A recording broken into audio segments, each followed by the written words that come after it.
Bonjour, c'est Grégoire et aujourd'hui on va voir comment effectuer une migration efficace de votre base contact sur votre nouveau portail HubSpot. Que vous choisissiez HubSpot comme le premier CRM ou que vous décidiez de migrer d'une solution A vers HubSpot, il y a de fortes chances que vous ayez déjà un fichier de contact ou entreprise que vous souhaitiez importer pour pouvoir bénéficier de tous les avantages apportés par la plateforme HubSpot. Dans cette vidéo, on ne va pas s'attarder sur les limitations techniques des imports, mais surtout sur les bonnes pratiques à effectuer et les différentes possibilités qui s'offrent à vous lors d'une migration efficace de votre base de données. La première chose à comprendre, c'est qu'il y a deux différentes techniques d'import de données sur HubSpot. La première qu'on va appeler import classique et la deuxième qu'on va appeler import synchronisé. Donc qu'est-ce que l'import synchronisé? Ça va être une fonctionnalité offerte par HubSpot qui va nous permettre d'avoir une intégration native entre HubSpot et une centaine de SaaS qui font de la gestion de contacts. Par exemple, si vous utilisez Mailchimp ou Sendinblue ou Pipedrive, vous pouvez retrouver une application directement dans la marketplace de HubSpot qui va vous permettre de simplifier votre synchronisation. Donc pour faire simple, si avant d'utiliser HubSpot, vous aviez un autre CRM un peu connu, il y a de fortes chances que sur cette marketplace HubSpot, vous puissiez trouver votre synchronisation automatique et simplifier votre migration. Chaque intégration va fonctionner de manière différente suivant les possibilités apportées par le CRM que vous utilisez de base et comment HubSpot a construit cette synchronisation. La seconde méthode d'importation de données sur HubSpot, ça va être l'import que je vais appeler classique. L'idée, c'est simplement de réunir des fichiers CSV ou Excel qu'on va pouvoir importer directement sur HubSpot. Dans cette vidéo, on va se concentrer sur cette technique puisque c'est celle qui nous apporte le plus de flexibilité, qui nous permet de jouer avec nos données et qui va s'appliquer au plus grand nombre. La première étape d'une migration réussie, ça va être de constituer un ou plusieurs fichiers d'import, donc que ce soit des CSV ou des tableurs Excel. Exporter ce fichier brut depuis votre ancien CRM, c'est être une bonne excuse pour faire un peu de ménage et optimiser votre base de données. Pour effectuer un nettoyage de votre fichier d'import réussi, il y a deux questions principales à vous poser. La première, c'est qu'est-ce que je veux transmettre comme information à HubSpot? Et la deuxième, est-ce que ces informations sont bien uniformisées? Par exemple, est-ce que tous mes numéros de téléphone commencent bien par +336? Est-ce que mes noms de pays, mes titres de lead, etc. correspondent à la même nomenclature et sont intelligibles par HubSpot? Formater, nettoyer un fichier Excel va être beaucoup plus simple et efficace que importer un fichier sale et effectuer des automatisations d'uniformation sur votre portail après coup. En ce qui concerne vos fichiers d'import, HubSpot va comprendre le fichier de cette manière. Les colonnes sont des propriétés et les lignes sont des records, donc en gros contact, entreprise, transaction ou tout autre objet. Dans votre exemple d'import de contact, chaque ligne équivaut donc à un contact et les propriétés mentionnées par chaque colonne seront alimentées par la valeur correspondant à la ligne du contact. Par exemple, pour le contact Leslie Knope, on va retrouver son email adresse qui va être alimenté par la colonne C, sa nourriture favorite qui va être alimentée par la colonne D et son numéro de téléphone qui va être alimenté par la colonne E. Prenez bien le temps d'uniformiser et de structurer votre fichier d'import afin de garantir une synchronisation simple et indolore.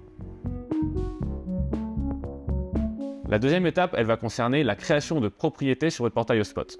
En effet, maintenant que vous avez constitué un fichier recensant toutes les informations que vous voulez transmettre à votre portail HubSpot, il faut vérifier que toutes ces informations soient intelligibles par votre portail à l'heure actuelle. Si on reprend notre exemple, la propriété Favorite Food, donc nourriture favori, n'est pas une propriété native à HubSpot. Si vous tentez d'importer le fichier tel quel, vous serez donc dans l'impacité de stocker cette information.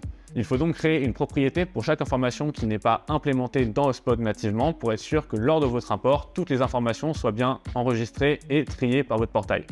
Pour reprendre notre exemple de Favorite Food, il faut aller dans Réglages, Propriétés, Propriété de contact, créer une propriété.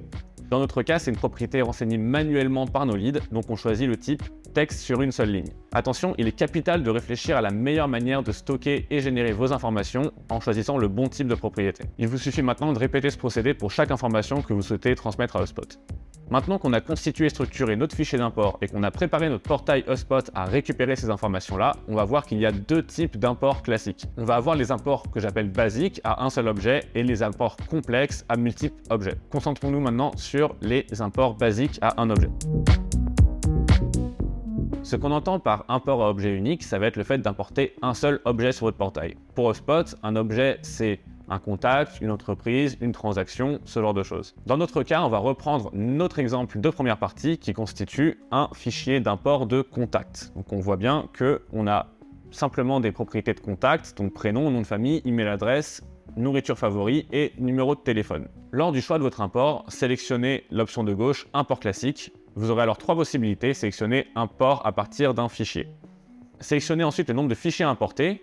Donc dans notre cas, on a un fichier d'importation, on va choisir objet unique et on va choisir contact qui sera notre objet unique pour cet import. Ensuite, il vous suffit simplement de glisser-déposer votre fichier d'import sur votre portail HubSpot et on va vous demander de choisir entre créer des nouveaux contacts, mettre à jour des contacts existants ou créer et mettre à jour des contacts existants. Une fois l'option sélectionnée, vous pouvez commencer à effectuer votre mapping. Donc vous allez vous retrouver sur une fenêtre de mapping comme celle présentée à l'écran. Si vous avez nommé vos colonnes de la même manière que vos propriétés HubSpot, le mapping sera automatique.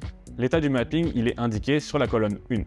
Si ce n'est pas le cas, vous devrez modifier les colonnes 2 et 3 pour faire correspondre vos colonnes aux différentes propriétés HubSpot. La colonne 4, elle est importante si vous importez des contacts déjà existants sur votre portail HubSpot pour effectuer des mises à jour. En fait, vous pouvez cocher la case Don't Overwrite pour être sûr que la propriété importée ne sera pas mise à jour par rapport à celle que vous avez déjà. Donc prenez le temps de bien vérifier chacune des lignes de cette fenêtre de mapping pour être sûr que chaque information se retrouve au bon endroit sur le portail HubSpot. Une fois validé, pensez bien à créer une liste d'imports afin de pouvoir facilement identifier les différents leads en cas de souci, et il faut également cocher la case de consentement pour pouvoir valider l'import sur HubSpot. Après quelques secondes ou minutes, suivant la taille de votre fichier d'import, vous retrouverez tous vos leads bien rangés, bien classés, avec les propriétés leur étant affectées sur votre portail. Maintenant qu'on a vu un cas d'import basique à objet unique, on va s'intéresser à un cas complexe qui va être un import à objet multiple. La force d'HubSpot, elle réside dans le fait qu'on va pouvoir créer des relations entre différents objets. Par exemple, tel contact travaille dans telle compagnie, ou bien telle compagnie a telle transaction active associée à tel contact. Donc il est très pratique de pouvoir directement, lors d'un import, faire comprendre à HubSpot que tel contact est lié à telle entreprise a telle tâche à venir, tel contact a créé telle transaction sur votre portail, et pouvoir automatiser la chose pour être sûr de ne perdre aucune information lors de votre migration de données. Pour illustrer cet exemple, on va prendre un nouveau fichier d'import visant à importer des contacts avec leurs informations d'entreprise et les différentes tâches leur étant associées sur un ancien CRM. Donc quand on regarde notre fichier, on voit bien que Leslie Knope, elle est toujours là, on a son adresse mail, son numéro de téléphone et sa nourriture favorite, qui sont ces informations de contact. On va retrouver le nom de son entreprise et le domain name de son entreprise, qui sont des informations d'entreprise donc. Et on va retrouver une tâche d'appel qui a pour date limite le 4 avril 2024. Donc maintenant qu'on a rassemblé toutes ces informations sur un seul fichier d'import, il nous suffit de commencer un nouvel import en sélectionnant Objets multiples. Ensuite, on va sélectionner uniquement les objets et les activités qu'on souhaite importer. Donc dans notre exemple, on a Contact, Entreprise et Tâches. Et comme sur notre exemple précédent, on va prendre le temps de vérifier le mapping minutieusement. Donc par exemple, ici, tout semble bon, sauf pour une seule propriété d'entreprise qui a été mappée avec une propriété de contact. Donc qu'est-ce qu'il nous reste à faire? C'est modifier manuellement la colonne Contact Properties et choisir Company Properties, et ensuite de revenir chercher dans la liste des propriétés d'entreprise la propriété Company Name pour être sûr que le mapping s'effectue de manière indolore. Comme dans l'exemple précédent, il se peut que HubSpot n'interprète pas toutes les propriétés de manière automatique. Pour gérer ce problème, il vous suffit de vous rendre sur la ligne du mapping qui n'a pas été effectué et faire manuellement le mapping entre votre ancienne propriété et celle sur laquelle vous voulez que ça s'affiche sur votre nouveau CRM. Et comme tout à l'heure, cliquez sur suivant, finissez votre import et dans quelques secondes ou minutes, vous aurez toutes vos informations sur votre CRM HubSpot. Avant de finir cette vidéo, je voulais partager avec vous 3 règles de survie ou 3 conseils lors d'un import HubSpot de grande envergure. Le premier conseil, ça consiste à faire notre import sur notre sandbox. Donc HubSpot nous propose de développer une sandbox qui va être une copie de votre portail HubSpot qui vous permet de tester vos automatisations ou justement vos imports pour être sûr qu'il n'y ait pas de soucis. Car si vous importez des milliers de contacts sans faire de test en avant, surtout si c'est votre premier import, il se peut qu'il y ait plein de soucis et il vaut mieux s'en rendre compte sur une version de test que sur votre portail opérationnel qui pourra entraîner des automatisations non voulues ou ce genre de choses. Le deuxième conseil, c'est de faire attention au contact marketing. Si vous importez un fichier d'import unique contact, vous allez devoir choisir si vous voulez que ces contacts soient marketing ou non marketing. Pour faire simple, HubSpot va vous facturer votre nombre de contacts marketing actifs sur votre portail, mais pas votre nombre de contacts non marketing. Vous êtes plafonné à X milliers de contacts marketing sur votre portail suivant votre abonnement. Si vous faites un import de 20 000 contacts par exemple et que vous les définissez en tant que contact marketing, il y a de fortes chances que votre facture HubSpot monte à la fin du mois. Et la dernière chose que je voulais partager avec vous dans cette vidéo, c'est comment HubSpot interprète l'identification unique de vos leads. Si votre lead arrive sur votre plateforme pour la première fois, HubSpot va se baser sur son adresse email pour le déterminer en tant que unique ou non.